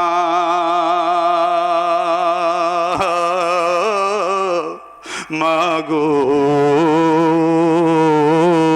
বিদায় দে, বিদায় দে, হাসরের ময়দানে দেখা হবে। মা বলে কিসের হাসরের ময়দান রে আব্দুল্লাহ, বুঝলাম না। বলে হুজুর বলছে আফগানিস্তানের অবস্থা খুবই খারাপ, তুমি আমার মা, আর সারা দুনিয়ার সব মেয়েকে আমি মা মনে করছি মা। ও মা, তুমি শান্তিতে আছো, কিন্তু আরেক মা তো শান্তিতে নেই। ওই মায়ের ইজ্জতকে রক্ষার জন্য আমি রওনা দিলাম, বিদায় দাও রে মা। এবার বলে বাজান একটু দেরি কর, তোর আব্বা আসুক, তোর আব্বার কাছ থেকে বিদায় নিয়ে তারপরে যা রে বাজান যা। এবার একটু পর বাবা আসলে বলে কি হয়েছে? বলে এই ঘটনা, তোমার ছেলে চলে যাচ্ছে আফগানিস্তানে। বাবা বলে বেটা একটু সবুর করো, আমি বাজার থেকে আসছি। বাজারে গিয়ে একটা শিকল কিনছে, তালা কিনছে, শিকল তালা কিনে নিয়ে এবার বলে বেটা তুমি আফগানের নিয়াতকে একদম পরিহার করো। বেটা গো, আফগানের নিয়াতকে পরিহার করো, আফগানে যাওয়ার মতো বহুত মানুষ আছে, তুমি যাও না, তুমি যাও না। এবার ছেলে বলে বাবা আমার জীবন থাকতে আমি এই নিয়াতকে পরিহার করতে পারবো না, অবশ্যই যাব। অনুমতির দরকার ছিল, অনুমতি নিলাম। যেতে না দিলেও যাব, আমার মন মানতেছে না রে বাবা। মানুষ হয়ে কোনোদিন এমন দৃশ্য শোনা যায় না। এবার ছেলের কথায় আব্বা একটু রাগান্বিত হয়ে হুঙ্কার দিয়ে বলল, ছেলে রে, তুই যে তোমার কথা শুনলি না, সে উচ্ছেদ তোকে আমি বন্দি করলাম। শিকল দিয়ে পায়ের মধ্যে একটা তালা মারলো, খাটের পায়ের সঙ্গে আর একটা তালা মারলো, বন্দি করে দিল। আব্দুল্লাহ এবার মনে মনে নিয়ত করছে, যতদিন পর্যন্ত এ পায়ের শিকল না খুলবি, ততদিন পর্যন্ত আমি একটি দানা পানিও মুখে নেব না। সারাদিন চলে গেল, রাত গভীর হয়ে 12টা 1টা বেজে গেল। এমন মুহূর্তে মা জননীর ঘুম নাই, বাবা কিন্তু ঘুমিয়ে গেছে। মা জননী সেও খায়নি, কারণ সন্তান না খেলে কোনো মা খেতে পারে না। মা এবার প্লেট ভর্তি ভাত নিয়া রাত্রি 1টার সময় সন্তান আব্দুল্লাহর কাছে এসে চোখের পানি ছাড়ে আর বলে, বাজান তোর পা বাঁধা আছে, অসুবিধা নেই, আমি তোকে নিজে হাতে খাইয়ে দেই, তুই না খাওয়ার কারণে আমি পর্যন্ত এখনো খাইনি। এবার আব্দুল্লাহ কাঁদতে কাঁদতে বলে, মা আমার পা আগে খোলো, তারপরের চিন্তা পরে হবে। মায়ের দিলটা একটু সাধারণত নরম হয় বাপদের চাইতে। এবার মা কাঁদতে কাঁদতে বলে, ঠিক আছে খাটের দিক থেকে খুলে দিব, তুই খাবি কিনা আগে বল। বলে খাবো কিনা সেইটা পরের কথা, বলে আগে খোলো, তারপরের চিন্তা তারপরে। এবার যখন খাটের দিক থেকে খুলে দিয়েছি, এক পর্যায়ে সে শিকলটা জড়িয়ে ধরে নিয়ে খাওয়া বাদ দিয়ে দরজা খুলে একটা দৌড় মারছে। ঊর্ধ্বশ্বাসে শিকল ধরে নিয়ে দৌড়াচ্ছে। পাকিস্তান সীমান্ত পাড়ি দিয়ে যখন আফগানিস্তানের মধ্যে প্রবেশ করেছে, আফগানে প্রবেশ করে দেখতে পাচ্ছে ভোরবেলায় একটা শিবিরে 2 জন দারোয়ান দাঁড়িয়ে আছে পাহারাদারির জন্য। দারোয়ানদেরকে গিয়ে বলে, আমি পাকিস্তান থেকে এসেছি, আমার বয়স 14 বছর, আমি আব্দুল্লাহ, আমি যুদ্ধের ময়দানে যুদ্ধ করতে চাই। বলে তুমি যুদ্ধ করতে হলে আমাদের কমান্ডার শহীদ আব্দুল্লাহ আজম রহমতুল্লাহ আলাইহির সঙ্গে কথা বলতে হবে। বলে উনি কই? কমান্ডারের সঙ্গে একটু কথা বলতে চাই। বলে কমান্ডার উত্তর দিকে গিয়েছেন একটা অপারেশন করার জন্য। এবার আব্দুল্লাহ কোনো কথা না বলে উত্তর দিকে রওনা দিলেন। দেখতে দেখতে সকাল হয়ে গেল, মরুভূমির মধ্যে দিয়ে চলছেন, আর চতুর্দিক দিয়ে পাহাড়, আর আল্লাহর নামের জিকির করে আব্দুল্লাহ জিকির করতে করতে রওনা দিয়েছেন। কিন্তু পাহাড়ি অঞ্চলের মধ্যে রাশিয়ান বাহিনী ব্রাশ ফায়ার তাক করেছিল। এই ফুটফুটে 14 বছরের বালককে দেখেও তাদের মনের মধ্যে একটু দয়া লাগেনি, একটু মায়া লাগেনি। ব্রাশ ফায়ার করে মুহূর্তের মধ্যে 2 দিক থেকে গুলি এসে আব্দুল্লাহর বুকটা একদম ঝাঁঝরা করে দিল। আব্দুল্লাহ চিরদিনের জন্য পৃথিবীর মায়া ত্যাগ করে শহীদ হয়ে গেলেন। 1 দিন 2 দিন 3 দিন 4 দিন 5 দিন করতে করতে 29 দিন চলে গেল। 29 দিন চলে যাওয়ার পর এবার আব্দুল্লাহ তার মাকে রাত্রিবেলা স্বপ্নে দেখায়, মা গো মা, আজকে 29 দিন পর্যন্ত আমার শহীদের লাশ অবহেলিত অবস্থায় পড়ে আছে রে মা। তাকিয়ে দেখো বুকের মধ্যে যত বুলেট লেগেছে, বুলেটের গোড়া দিয়ে দিয়ে তাজা রক্তগুলি ঝরে পড়ছে রে মা। মা গো, বাবাকে একটু আফগানিস্তানে পাঠাও রে মা, আমার যাতে একটু দাফনের ব্যবস্থা হয়। মাদের দিলটা খুব নরম। এবার মা ঘুমের মধ্যে চিৎকার দিয়ে উঠে স্বামীকে জড়িয়ে বলছে, আমি তোমার পায়ে পড়ি, আমার কলিজার টুকরো বোধহয় আর দুনিয়ায় নাই, তাড়াতাড়ি যাও, আফগানের ময়দানে যাও। এবার বাবা কঠোর দিলে একটু ধমক দিয়ে বলে, খবরদার একটা কথাও বলবি না, ওই কুলাঙ্গার সন্তান আমার হুকুম মানে নাই। এবার বাবাও ঘুমাইছে, মাও ঘুমাইছে, কিন্তু ঘুমের ঘরে এবার বাবা মা 2 জনকেই আব্দুল্লাহ স্বপ্নে দেখাইছে। বাবা সহ্য করতে পারে না, ঘুম ভাঙ্গে চিৎকার করে বলে, আব্দুল্লাহর মা, আমার কলিজার টুকরা আসলেই মনে হয় দুনিয়ায় নাই, আমি কার উপর রাগ করলাম রে। বলে এই বাবা রাত্রিবেলায় রওনা হয়ে গেল। যেতে যেতে সকাল হয়ে গেছে। ওই ক্যাম্পের দারোয়ানদের কাছে বলছে, আপনাদের ক্যাম্পের কমান্ডারের সাথে আমার একটু কথা বলা দরকার। কমান্ডার ডক্টর আব্দুল্লাহ আজম রহমতুল্লাহ আলাই বলেন, কি ব্যাপার বলেন। বলে এই ঘটনা, 14 বছরের বালক পাকিস্তান থেকে আসছিল যুদ্ধের জন্য, আজ 1 মাস হয়ে গেল। এবার বলে, না না, আমরা তো এমন কোনো বালক লোকের খবর জানি না, তাহলে কি করা যায়? এবার পুরো ক্যাম্পের মধ্যে খবর ছড়িয়ে দেওয়া হলো। ওই সেই দিন যে দুইটা গেটের দারোয়ান ছিল, আল্লাহর কি কাম, তারা গিয়ে বলছেন, কমান্ডার সত্যি সত্যি এর সাক্ষ্য আমরা দুইজন, আব্দুল্লাহ নামের ছেলে আসছিল, তবে আপনি সেই দিন অপারেশনে গিয়েছিলেন, উত্তর দিকের রাস্তা আমরা দেখিয়ে দিয়েছিলাম, সে উত্তর দিকে চলে গিয়েছিল, এরপরের কোনো খবর আমরা আর জানি না। এবার আব্দুল্লাহ আজম কমান্ডার উনি কয়েকটা ভাগে সৈন্যদেরকে বিভক্ত করলেন আর শহীদের লাশকে খুঁজতে লাগিয়ে দিলেন। আব্দুল্লাহ আজমের সঙ্গে কয়েকটা সৈন্য নিয়ে আব্দুল্লাহর পিতাকে সঙ্গে নিয়ে রওনা দিলেন সেই উত্তর দিকে চটিয়াল ময়দানের দিকে। কিছুদূর পথ চলার পর ঝিরি ঝিরি বাতাস নাকে বইছে, প্রত্যেকের নাকে মেশকম্বরের সুঘ্রাণ লাগে। এক পর্যায়ে ডাক্তার আব্দুল্লাহ আজম বললেন, আব্দুল্লাহর পিতা, আমি হলফ করে বলছি, আব্দুল্লাহর শহীদের লাশ থাকুক আর যার লাশ থাকুক, অবশ্যই সামনে কোনো শহীদের লাশ আছে। তার বাস্তবতা হলো এই যে বাতাসের সঙ্গে আমরা মেশকম্বরের সুঘ্রাণ পাচ্ছি। আমার মন বলে বহু বছর যাবত শহীদদের লাশের আমি ঘ্রাণ পেয়েছি, রক্তের ভিতর থেকে মেশকম্বরের সুঘ্রাণ বের হয়। দূর থেকে দেখতে পাচ্ছে সাদা কি যেন দেখা যাচ্ছে, বাতাসে উঠছে কাপড় চোপড়, দৌড়াচ্ছে সবাই দৌড়ে জোরে। দৌড়ে গিয়ে এবার যখন লাশের পাশে দাঁড়ালো, আব্দুল্লাহ আজম বললেন, ও পিতা, আব্দুল্লাহর পিতা, এটাই কি আপনার ছেলে? ভালো করে দেখেন তো, মনে হচ্ছে তো 14 বছর বয়স। আব্দুল্লাহর পিতা এবার একটা চিৎকার দিয়ে ছেলেকে বুকের সঙ্গে জড়িয়ে বলে, কমান্ডার, এই তো আমার কলিজার টুকরা ছেলে, আমি পায়ের শিকল বেঁধেছিলাম, আসতে নিষেধ করছিলাম, আমার ছেলে শিকল শহীদ হয়ে গেল। এখন আপনি আমাকে তাড়াতাড়ি এটার ব্যবস্থা করেন। তাকে কবরস্থর ব্যবস্থা করা হলো। যখন কবরে নামানো হচ্ছিল তখন শিকল সহ নামানো হচ্ছিল। এবার পিতা কাঁদতে কাঁদতে কমান্ডারের পা জড়িয়ে বললেন, আমার কলিজার টুকরা সন্তানের পায়ের শিকলটা একটু খুলে দেন। কমান্ডার বললেন, না না না, শহীদদের মাসআলা হলো যে অবস্থায় তারা শহীদ হবে ওই অবস্থায় তাদেরকে দাফন করে দিতে হবে। কাল হাসরের ময়দানে তারা এই অবস্থায় রক্তমাখা অবস্থা আল্লাহর সামনে দাঁড়াবে, সুতরাং আমি তার শিকল খুলতে পারবো না, আল্লাহর কাছে আমি এই দায়বদ্ধতা নিতে যেতে পারবো না। এবার কাঁদতে কাঁদতে বলেন, আল্লাহর কাছে আমি ক্ষমা চাইবো। কাল হাসরের ময়দানে আমার আব্দুল্লাহকে আল্লাহ যখন জিজ্ঞাসা করবে, আব্দুল্লাহ তোর পায়ের মধ্যে কিসের শিকল? আব্দুল্লাহ সেই দিন আমার বিরুদ্ধে আল্লাহর কাছে বলবে, আমি বাবা কিন্তু হাসরের ময়দানে জাহান্নামের আসামি হয়ে যাব, আমি আল্লাহর কাছে ক্ষমা চাইব, দয়া করে আপনি শিকলটা খুলে দেন। শিকলটা খুলে যখন কবরস্থ করা হলো, আব্দুল্লাহর বাবা শিকলটা নিয়ে হাঁটতে হাঁটতে পাকিস্তান বাড়িতে গেল। রাত্রিবেলা মা বাবা যখন দুইজনে ঘুমাইছে, ঘুমানোর পর এক পর্যায়ে স্বপ্নে দেখতে পায় আব্দুল্লাহ জান্নাতের দোলনায় দোল খায়, মুস্কি হাসতে হাসতে বলে, মা বাবা গো, আমি জান্নাতি, আমি হাকিকি শহীদ, আর তোমরা মাতা পিতা দুইজনেই শহীদের মা বাবা। সম্মানিত উপস্থিতি,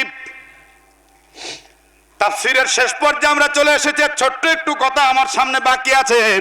হযরতে দাউদ আলাইহিস সালাম এবার রণশাস্ত্র খুলে বাটাল আর সামান্য একটা ছোট্ট কুড়াল নিয়ে সৈন্যদের মধ্যে দিয়ে ইনিয়ে বিনিয়ে দৌড় মারতে লাগলেন। স্কোপ বুঝে একদম কাছে গেলেন, কাছে গিয়ে সৈন্যদেরকে বলছেন, জালুত কে, জালুত কে, জোরে কন্যা মারহাবা। এবার বলছে, জালুতকে দিয়ে তুই পুষকে তুই কি করবি? বলে একটু দরকার আছে, বলো না। বলে ওই যে জালুত, বিশাল দেহ। হযরতে দাউদ আলাইহিস সালাম এবার জালুতকে দেখে কোনো ভয় নাই, বরং মুস্কি মুস্কি হাসে। জোরে জোরে কোন সুবহানাল্লাহ। কারণ দাউদ কার পক্ষ থেকে আসছে? আল্লাহর পক্ষ থেকে। জোরে বলেন, কার পক্ষ থেকে? আচ্ছা, জালুতকে কেমনে মারে কি হয় একটু বলতেছি। তার আগে এতক্ষণ হাজার হাজার লোক কেউ মাথা নাড়ালেন না, এখন একটা লোকও লড়বেন না। আমি আপনাদের নিয়ে কয়েক মিনিট পরে আখেরি মোনাজাত দিব ইনশাআল্লাহ। হতে পারে মোনাজাত জীবনের শেষ মোনাজাত, কথা কোন ঠিক কিনা? হতে পারে মোনাজাত জীবনের শেষ মোনাজাত। পাশে বিশাল কবরস্থান। আপনার পিতা, হয়তো আপনার মাতা, হয়তো আপনার দাদা দাদি, নানা নানি, হয়তো আপনার ভাই, নয়তো কারো স্ত্রী, নয়তো কারো স্বামী, নয়তো কারো ছেলে একটু আশা করা আছে আমার জন্য একটু দোয়া করবে। তো আমি তাদের আত্মার মাগফিরাত কামনায় আপনাদের সামনে সামান্য কয়েক মিনিট, আমার আগে ইলিয়াস ভাই কালেকশন করে ফেলেছেন কর্তৃপক্ষ, তারপর আমাকে বলেছেন হুজুর আপনি মুসাফির শেষে একটু বলবেন আল্লাহর কোরআনের মাদ্রাসার জন্য। আপনারা প্রত্যেকেই, আমি মুসাফির, আমার হাতে যদি একটু নিয়াত করেন, এই যে একটা কোরআন বাজারে কিনতে গেলে কমপক্ষে 500 টাকা লাগে, আপনারা যদি একটা করে কোরআনের হাদিয়া কমপক্ষে উর্দে যে যত পারেন দিবেন, একটা করে কোরআনের হাদিয়া যদি আমাকে দেন, মাদ্রাসায় থাকবে, আমি দোয়া করবো আল্লাহ যেন কোরআনের প্রত্যেকটা অক্ষরে অক্ষরে অসংখ্য অগণিত নেকি দান করেন, মা বাবার কবরকে আল্লাহ যেন জান্নাতের জন্য কবুল করেন। একটু জোরে সোরে বলেন আমিন। এরপরে বাকি গুরুত্বপূর্ণ অংশ, জালুত বিশাল দেহ স্বৈরাচার জালিম, আর দাউদ আলাইহিস সালাম ছোট্ট মানুষ, 8-10 বছরের বালক, কেমনি কি করবেন, কি হবে, সামান্য পাথর দিয়ে বা কি হবে, সে তো শক্ত লোহার হেলমেট মাথায় দিয়ে আছে, শক্ত লোহার পোশাক পরিধান করে আছে, কেমনে কি হবে আমি একটু পরে বলবো। তবে তার আগে আমার কলিজার টুকরা যুবকেরা সহ প্রত্যেকের কাছে একটু আবেদন জানালাম, মা বোনদের কাছে একটু আবেদন জানালাম, অত্র প্রতিষ্ঠানের জন্য আপনারা প্রতি বছর যেভাবে দেন এবারও ইনশাল্লাহ দেবেন। যার পকেটে নগদ আছে তার কাছে আমার একটু দাবি আছে, নগদ না থাকলে অন্তত বাকিতে লিখিয়ে দিবেন, যে যত বেশি পারেন, 5,000, 10,000, 20,000, 1,000, 2,000, অন্তত একটা কোরআনের হাদিয়া মাত্র 500 টাকা। আমি দোয়া করব আল্লাহ জানো কোরআনের প্রতিটি অক্ষরে অক্ষরে অসংখ্য অগণিত নেকি দান করে দেন। একটু জোরে সরে বলুন আল্লাহুম্মা আমিন। আসেন, যারা দিবেন একটু তাড়াতাড়ি আসেন তো, আমার ঘড়িতে প্রায় 12:30 বাজতে চললো। আমরা ইনশাল্লাহ খুব অল্প সময়ের মধ্যে মোনাজাতের দিকে যাব। ভাইজান আপনারা কি সব দেওয়া শেষ? কথা বলেন, দিলে বলেন যে দিয়ে দিছি, কি দেওয়া শেষ? নাও তো কয় না। এই জায়গার নাম কি? পাবিয়াজুরি না? কোন পাড়া এটা? মধ্যপাড়া। এই মধ্যপাড়ার মানুষ কে কে আছেন একটা করে হাত দেখি। ভয় নাই, আমি টাকা চাবো না, আমি দেখবো যে মধ্যপাড়ার মানুষ কে কে আছে। যেখানে প্রতিষ্ঠান, যেখানে কলিজা, সেই জায়গার লোক লাগবে না? দেখি কে কে আছেন মধ্যপাড়ার মানুষ, একটা করে হাত দেখি। দেখি কে কে আছেন, একটা হাত টান টান করে দেখি কে আছেন, দেখি তো। আচ্ছা, হাত নামান। এই মধ্যপাড়ার লোক দেখলাম মাত্র 6-7 জন। এই 6-7 জন লোক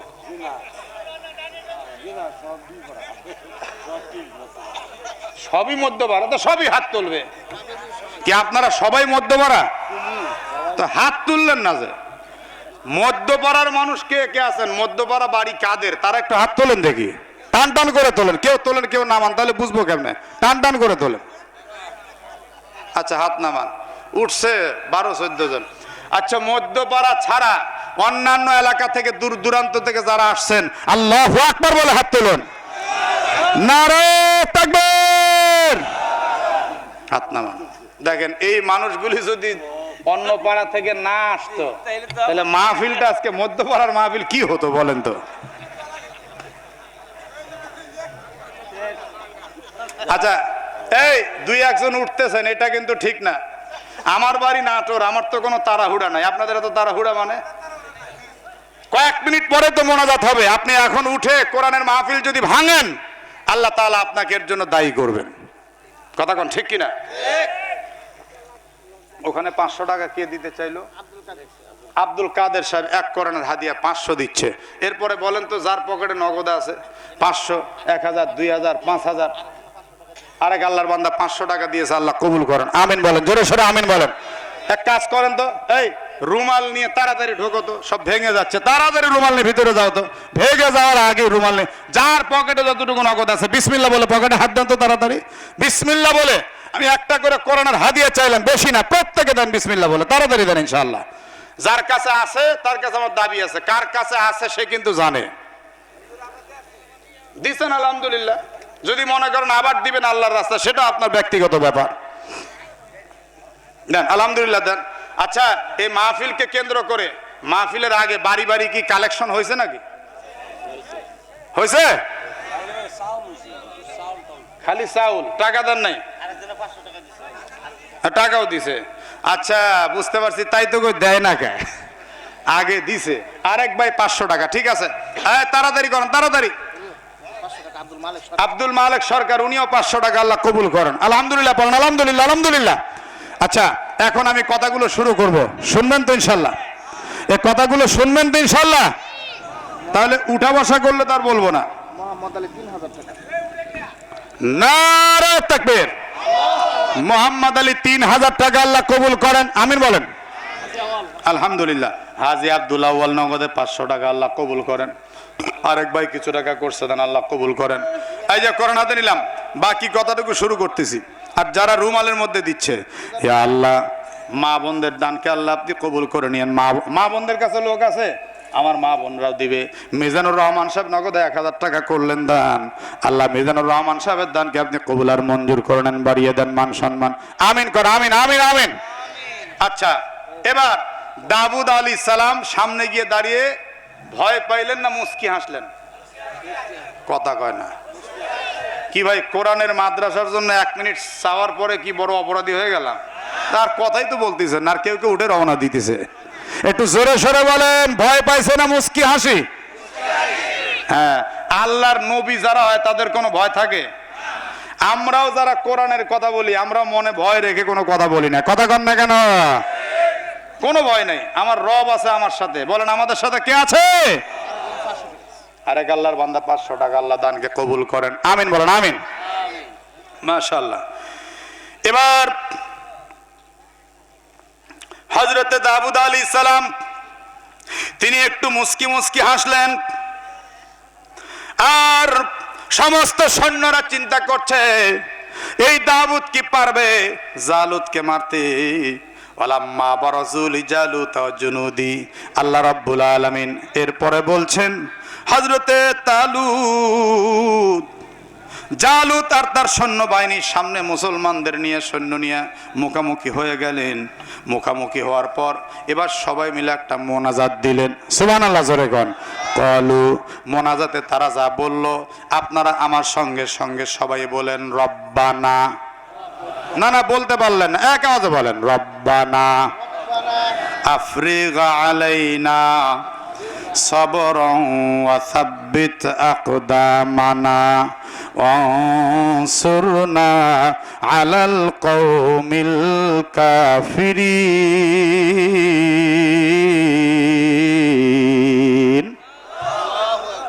রব্বানা, আমাদের রব, আফরিগ আলাইনা, আপনি আমাদের উপরে ঢেলে দেন সবরান, ধৈর্য, ও সাব্বিত আকদামানা, জিহাদের ময়দানে আপনি আমাদের কদম সময় একদম মজবুত করে দেন। অংসুরনা আলাল কওমিল কাফিরিন, আল্লাহ গো আপনি আমাদেরকে কাফের সম্প্রদায়ের উপরে সাহায্য দান করুন, সাহায্য করুন। একটাবার চিৎকার করে বলুন তো, একমাত্র সাহায্যকর্তা কি? আল্লাহ রাব্বুল আলামিন ফাজামুহুম বিইজনিল্লাহ, অতঃপর তাদের দোয়াকে কবুল করি আল্লাহর হুকুমে তারা পরাজিত করলো এবং বিজয় অর্জন করলো সেই জালুত বাদশার উপরে। ওয়াকাতালা দাউদ জালুতা, আর হযরতে দাউদ আলাইহিস সালাম ওই তালুত এর নেতৃত্বে জালুত বাদশাকে হত্যা করলেন। কেমনে হত্যা করলেন জানেননি? হযরতে দাউদ এবার তালুতের নেতৃত্বে 1 কদম 2 কদম করে গিয়ে জালিম শাহী জালুতের সামনে গিয়ে দাঁড়ালেন। জালুতের সামনে গিয়ে দাঁড়ানোর পর জালুত বলে তুমি কে? বলে আমি দাউদ। জোরে বলেন আমার হাবা। তুমি দাউদ, তুমি কার পক্ষের লোক? বলে আমি বনি ইসরাইলদের পক্ষে, তালুতের পক্ষে আমি আসছি তোমার সাথে যুদ্ধ করতে। সুবহানাল্লাহ কর না কেন? মানুষ কতটুক একদম ছোট ছোট। বলে আমি তোমার সাথে যুদ্ধ করতে আসছি। এরকম করে তাকাইছে, তাকায় কয় কোনো বেশভূষা নাই, ঢাল নাই, তলোয়ার নাই, কি রাখাল রাখাল ভাব, আর বগল তলে কেমন একটা এই থইলা ঝুলাই নিয়ে কি দিয়ে তুমি যুদ্ধ করবা? তখন এই থলের ভিতর থেকে বাডাল আর পাথর বাইর করছে। একটু জোরে কর না মারহাবা। বাইর করার পরে এই যে আমার অস্ত্র। সুবহানাল্লাহ, কয় এই তোমার অস্ত্র, এটা দিয়ে তো মানুষ কুত্তা মারে। দাউদ আলাইহিস সালাম চক্রাঙ্গানি দিয়ে কইলেন তুই কুত্তার চাইতে খারাপ। কথা কন না কেন, ঠিক কিনা? এটা দিয়ে কুত্তা মারে, এটা যেমন ঠিক। তুই জালুত, তুই কুত্তার চাইতে খারাপ। তুই বনি ইসরাইল জাতিকে মেরে কুচুকাটা করেছিলি।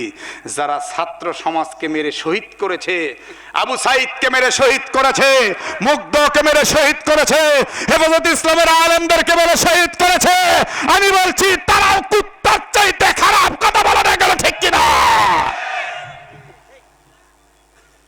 আমি কি কোরআনের বাইরে বললাম? মানুষ মারতে যাদের কলিজা কাঁপে না তাদেরকে মানুষ বলা তো উচিত না। তারা মানুষ হতে পারে না।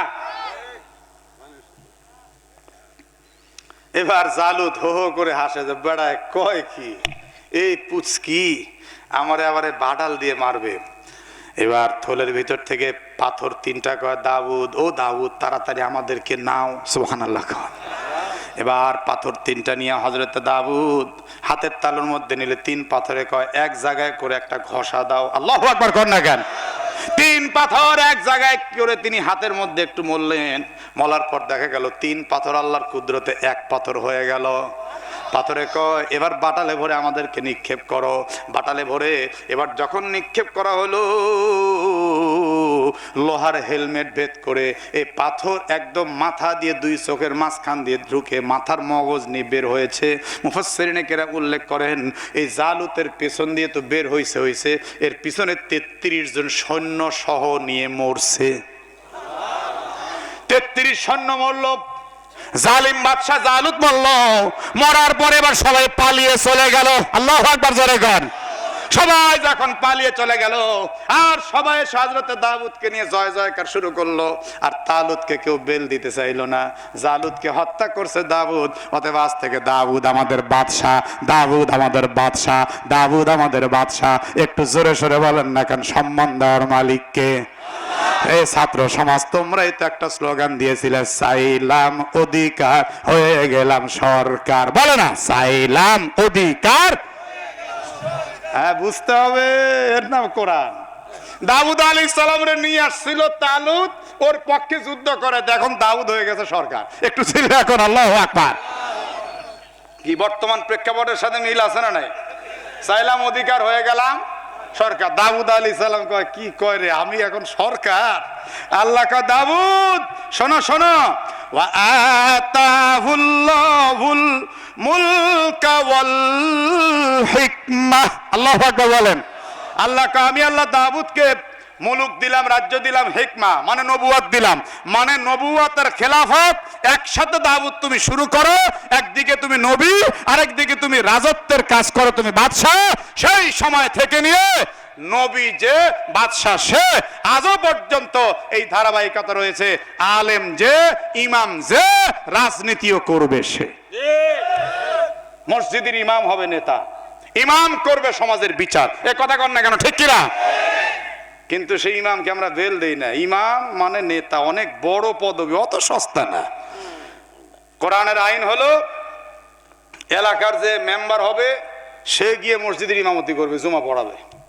কথা কর না কেন? উপজেলা চেয়ারম্যান সে হলো কেন্দ্রীয় উপজেলার কেন্দ্রীয় মসজিদের ইমাম হবে। কথা বুঝছেন? এমপি, ডিসি এরা গিয়ে নামাজ পড়াতে হবে। আর এখন আমাদের যেগুলা নেতা খেতা খুব বাইর বাইর বাইর বাইর বাইর বাইর করে, বাইরাম বাইরাম করে, এগুলাকে এক ওয়াক্ত নামাজ পড়াইতে দেন তো দেখি। কথা কর না কেন?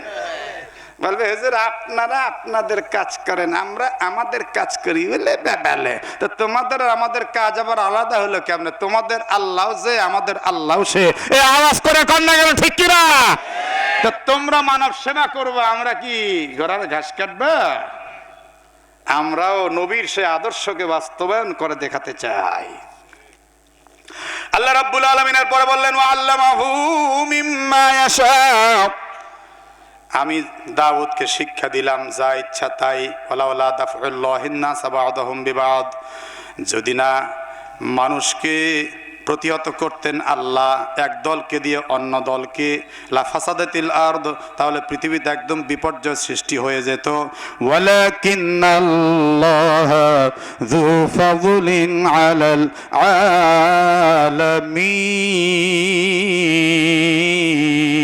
আলামিন। আল্লাহ রাব্বুল আলামিন সমস্ত জগতের উপরে জু ফজল, ফজলওয়ালা, দয়াবান আল্লাহ এইভাবে এক দলকে দিয়ে আরেক দলকে প্রতিহত করে, ছাত্র সমাজকে দিয়ে স্বৈরাচারকে প্রতিহত করে বাংলাদেশের ব্যালেন্স ঠিক করছে। এটাই আজকের বক্তৃতা। এখন দোয়া হবে। আপনারা কি রাগ করলেন? তো তাও যে দুই একজন করে যাইতেইছেন দোয়া না করে, কি গো আপনাদের মা বাবা নাই, দাদা দাদি মরে নাই? হায় হায় হায়, তাহলে একটু ইস্তেগফার পড়েন, এখনই দোয়া হবে। আস্তাগফিরুল্লাহ, আস্তাগফিরুল্লাহ। সম্মানিত সভাপতি সাহেবকে আমি মাইক্রোফোনটা দেন, এটা দেন, সমাপনী কথা বলার অনুরোধ করছি, এরপরেই দোয়া হবে ইনশাআল্লাহ।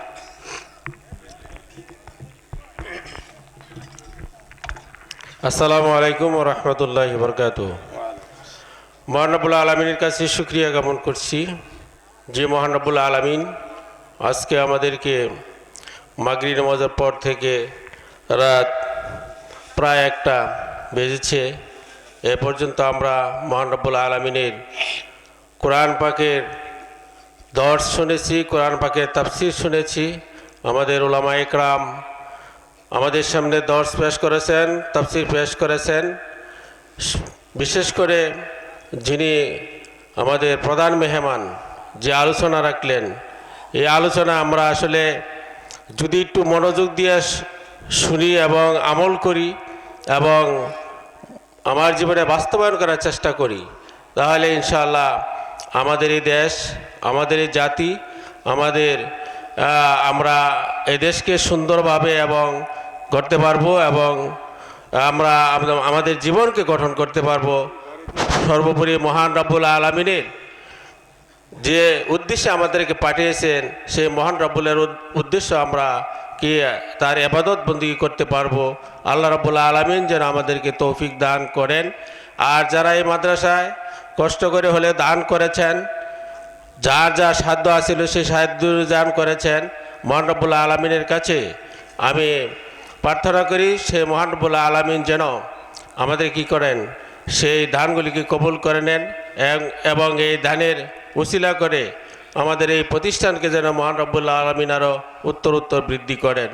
পরিশেষে সকলকে আজকের এই সভায় আপনাদের আসার কারণে, যোগদান করার কারণে সকলকে মহান রব্বুল আলামিনের কাছে শুকরিয়া আদায় করছি। আল্লাহ রব্বুল আলামিন আমাদেরকে কবুল করুন। সবাই বলি আমিন। ওমা তৌফিক ইল্লা বিল্লাহ। আসসালামু আলাইকুম ওয়া রাহমাতুল্লাহ। এখন আপনাদের সম্মুখে আমাদের নাটোর থেকে যিনি এত কষ্ট করে এসেছেন আমাদের কাছে, উনি মোনাজাত করেন। মোনাজাতের মাধ্যমে আমরা এখান থেকে ইনশাআল্লাহ বিদায় নেব। আল্লাহ আমাদেরকে তৌফিক দান করুন। আমিন আমিন। দরুদ শরীফ পড়ব। ভাইজান একটি এলান শুনি। আমি আপনাদের সামনে কিছু মেহনতের ফসল এবং দিক নির্দেশনামূলক কিছু লিখনি এনেছি। এই যে এ কোরআন, এর কি কোনো নকল হতে পারে? কিন্তু 2 বছর মেহনত করে আমি দেখলাম এই বাংলাদেশে কাদিয়ানী সম্প্রদায় বিগত স্বৈর সরকারের ছত্র ছায়ায় আমার মহান রব্বুল আলামিনের কোরআনেরও নকল কোরআন তারা বানিয়েছে। এই কোরআনের নকল কোরআন বানিয়ে তারা সেই কোরআনের নাম দিয়েছে তাজকিরা। নাউজুবিল্লাহ পড়ুন। সেটা আমি উদ্ধার করেছি এবং ওই তাজকিরা পুরাটা পড়েছি। উর্দু ফার্সিতে সেটা লিখেছে মির্জা গোলাম আহমদ কাদিয়ানী। কোরআনের আয়াত কাটছাট করে সে তার পক্ষে দাঁড় করিয়েছে। আমি আশ্চর্য হয়েছে যে 157টা ভাষায় কাদিয়ানীরা কোরআন অনুবাদ করে পৃথিবীতে ছড়িয়ে দিয়েছে। এখন আপনারা যারা হাফেজ না, আলেম না, বাজার থেকে সরল মনে একটা কোরআন কিনে আনলেন, সেটা পড়বেন, হাজার হাজার আয়াতের মধ্যে কোন আয়াতের অক্ষর কম আছে বেশি আছে আপনারা তো বুঝতে পারবেন না। তাই আমি এই মর্মে একটা পুস্তক লিখেছি আপনাদের সেবার জন্য, নকল কোরআন নকল নবী, যাতে আমার আল্লাহর কোরআনের সংরক্ষণ হয়, জাতি যাতে বুঝতে পারে। নাস্তিকরা আরেকটি বিষয় নিয়ে ইন্টারনেট, ইউটিউবে, ফেসবুকে খুব জ্বালা যন্ত্রণা করছে বর্তমানে। বিদেশে বসে বসে মাসনা ওয়া সুলাসা রুবা, একজন মুসলিম পুরুষ সর্বোচ্চ 4টা বিয়ে করতে পারবে, এটা কোরআনের হুকুম। কিন্তু আমার নবীর স্ত্রী কয়জন ছিল? কমপক্ষে 11 জন, 2 জন দাসী 13 জন, দুইজনের সঙ্গে বাসর হয়নি 15 জন, তার 11 জনের কমে তো বলা যাচ্ছে না, কিন্তু কোরআনের হুকুম সর্বোচ্চ কয়জন? 4 জন। এখন নাস্তিকরা বলছে, ও মুসলমানেরা, তোমাদের নবী নিজেই তো কোরআন মানে নাই। নাউজুবিল্লাহ। কেন? বলে তোমাদের নবী বিয়ে করছে 11টা, কোরআনে আছে 4টা। এমন করে যদি আপনাদেরকে কেউ কোরআনের আয়াত দিয়ে পেঁচিয়ে কথা বলে, আপনারা উত্তর দিতে কিন্তু পারবেন না। তাই আমি বিশ্বনবীর বহু বিবাহের কারণের উপরে অনেক যুক্তিতর্ক দাঁড় করিয়েছি কোরআন দিয়ে, এবং নবীজির প্রত্যেকটা বিবির জীবনী সেখানে উল্লেখ করেছি। আর একটা কথা আরো মারাত্মকভাবে নাস্তিকরা মানুষদেরকে ধোঁকা দিচ্ছে, বলছে কোরআন প্রেসে কাগজ দিয়ে কালি দিয়ে ছাপা হচ্ছে, অনুরূপভাবে বাংলা অঙ্ক ইংরেজি বইও প্রেসে কাগজ দিয়ে কালি দিয়ে ছাপা হচ্ছে। বাংলা বইও কাগজের, কোরআনও কাগজের। মোল্লারা কয় এইটা আসমানি কিতাব, আসমান থেকে আসতে কে দেখলো, আর এইটা আসমানি কিতাব, তার প্রমাণটা কি? এই পেচিদা কথার জবাব আপনারা কি দিবেন? তাই আমি Bible, new testament, old testament, Veda, Tripitaka এবং বিভিন্ন পুস্তিকা আর বিভিন্ন সংস্কৃতি ঘেটে নাস্তিকদের প্রচুর জবাব আমি দাঁড় করিয়ে আল্লাহর রহমতে আপনাদের দয়া প্রমাণ করার চেষ্টা করেছি। এইটাই সেই কোরআন যা আমার নবীর উপর অবতীর্ণ করা হয়েছিল। কোরআনে বর্ণিত 24টি প্রাণীর নাম আল্লাহ উল্লেখ করেছেন। প্রাণী জগতে আল্লাহর কোন কোন কুদরত নিহিত আছে, বইটা পড়লে প্রত্যেকের ঈমান মজবুত হয়, আল্লাহর প্রতি ঈমানটা তার আরো বাড়তে থাকে। তো 4টি বই চিকন চিকন ছোট ছোট, যে কারণে আমি আমার ওস্তাদের হুকুমে এই 4টি বইকে এক জায়গায় করে নাম দিয়েছি সংকলন সমগ্র। কম্পিউটার কম্পোজ, কাগজ খরচ, ছাপা খরচ, কেয়ারিং খরচ আপনারা মাত্র 100 টাকা হাদিয়ে দিয়ে স্টেজ থেকে নিতে পারবেন। আমার আলী আকবর ভাই, হাফেজ আলী আকবর ভাই আছেন, মোনাজাতের পরে আপনারা নিতে পারবেন, এখনো নিতে পারবেন, সমস্যা নেই। প্রত্যেককে আহ্বান জানাবো, কত টাকা কতভাবে আপনারা নষ্ট করে ফেলেন, এই একটি বই নিয়ে আপনি পড়বেন, ইনশাল্লাহ 4টে বিষয়ের উপরে আপনার ঈমান আর কখনো কেউ টলাতে পারবে না ইনশাআল্লাহ। আমি সেভাবে লেখার চেষ্টা করেছি। সকলে দরুদ শরীফ পড়ি। আল্লাহুম্মা সাল্লি আলা মুহাম্মাদিন ওয়া আলা আলি মুহাম্মাদ কামা সাল্লাইতা আলা ইব্রাহিম ওয়া আলা আলি ইব্রাহিম ইন্নাকা হামিদুম মাজিদ। আল্লাহুম্মা বারিক আলা মুহাম্মাদিন ওয়া আলা আলি মুহাম্মাদ কামা বারাকতা আলা ইব্রাহিম ওয়া আলা আলি ইব্রাহিম ইন্নাকা হামিদুম মাজিদ। আলহামদুলিল্লাহি রাব্বিল আলামিন। আমিন আমিন। الصلاة والسلام على سيد الأنبياء والمرسلين وعلى آله وأصحابه أجمعين يا رب العالمين। মেহেরবানি করে আমাদের জীবনের সব গুনাহগুলো আপনি ক্ষমা করে দেন আল্লাহ তাআলা। তাহাজ্জুদের মুহূর্তে আপনার রহমতের দরজায় দুখানি করে হাত উত্তোলন করেছি। মাবুদ, মেহেরবানি করে আমাদেরকে আপনি বিফলে যেতে দিয়েন না। আমাদের প্রত্যেকের দোয়াকে কবুল করে সমস্ত নেক নেক বাসনাগুলো পূরণ করে দেন রব্বুল আলামিন। আজকের মাহফিলের 2জন সভাপতি নেক হায়াত দারাজ করেন। এ আল্লাহ, সহসভাপতি সাহেব হুজুর তিনার ছেলে অসুস্থ, সুস্থতার নিয়ামত দান করেন ইয়া রাব্বাল আলামিন। যত উলামায়ে কেরাম বয়ান করেছেন, সকল উলামায়ে কেরামদের কথায় আমাদের হেদায়েতের জন্য জরিয়া বানিয়ে দেন। পর্দার আড়ালে আমার মা বোনেরা রয়েছেন, আমার মাদেরকে আবেদা, সালেহা, তাহেরা, জাহেদা, স্বামী ভক্তা, পর্দা নিশি কবুল করেন ইয়া রাব্বাল আলামিন। নারী পুরুষ নির্বিশেষে আজকে যা যা দান করেছে এবং মাহফিলের আগেও দান করেছে যারা, প্রত্যেকের দানকে আপনি কবুল করে উহুদ পর্বত সম বানিয়ে দেন। নেক নেক হাজাত আর মাকাসিদগুলো আপনি কবুল করেন আল্লাহ।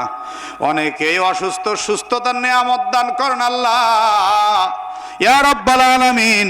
এই স্কুল, মাদ্রাসা, গোরস্থানের জমি দাতা যারা, তাদের জন্য আপনি জান্নাতের জমি বরাদ্দ করে দেন মাবুদ গো। আমি বহু বছর যাবত এ এলাকায় আসি, এ প্রতিষ্ঠানেও অনেকবার আসলাম।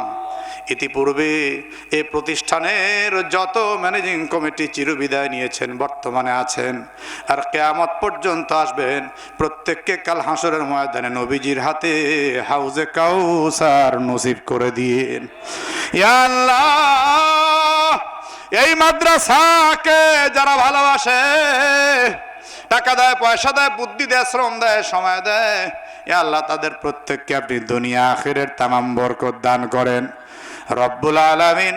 এই মাদ্রাসার ছাত্র উস্তাদ যারা আছেন, প্রত্যেকের সিনাটাকে আপনি এলেমের নূর দিয়ে ভরপুর করে দেন। অত্র মাদ্রাসার খেদমতের বদৌলতে প্রতিটি ঘরে ঘরে আপনি হাফেজ কবুল করেন, আলেম কবুল করেন, মুফতি মুহাদ্দিস কবুল করেন ইয়া রাব্বাল আলামিন। আজকে যে ছাত্রদের মাথায় পাগড়ি দেওয়া হলো, এদের সিনার মধ্যে আপনি কোরআন কেমন মজবুত করে বসিয়ে দেন, যাতে করে কাল হাসরে আপনার সামনে এরা হাফেজ হিসাবে দাঁড়াতে পারে। আল্লাহ, ইয়া আল্লাহ, ইয়া আল্লাহ, এই মাহফিলের জন্য যেনারা খাটাখাটনি করলেন, আল্লাহ তাদের প্রত্যেককে আপনি ভালো রাখবেন, সুস্থ রাখবেন। কাল কিয়ামতের ময়দানে আপনার আরশের মেহমান তাদেরকে আপনি কবুল করে নিয়েন। আল্লাহ গো, সারা পৃথিবীর মুসলমানদের উপরে বড় জুলুম নির্যাতন চলছে, আল্লাহ মুসলমানদেরকে আপনি হেফাজত করেন। বিশেষ করে আমাদের বাংলাদেশের উপরে শকুনের নজর পড়েছে, ভারতের দৃষ্টিকে আমাদের উপর থেকে উঠিয়ে দেন আল্লাহ। ইয়া আল্লাহ, এই হিন্দুবাদী সংস্কৃতি থেকে আমাদেরকে আপনি হেফাজত করেন।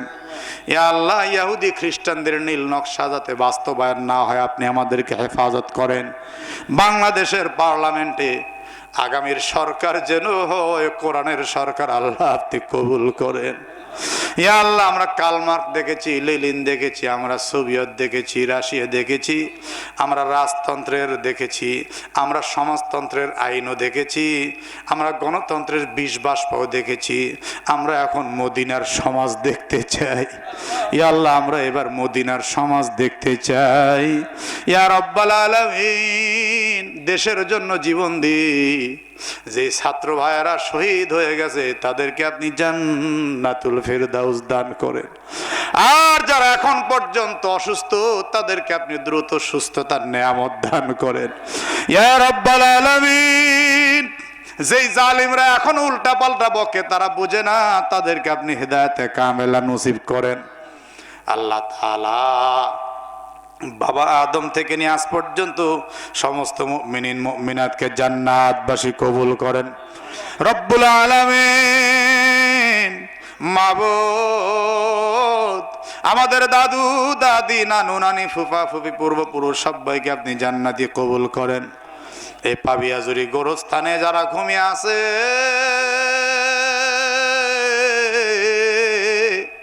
জানি না কার কবরটা কি অবস্থা আছে।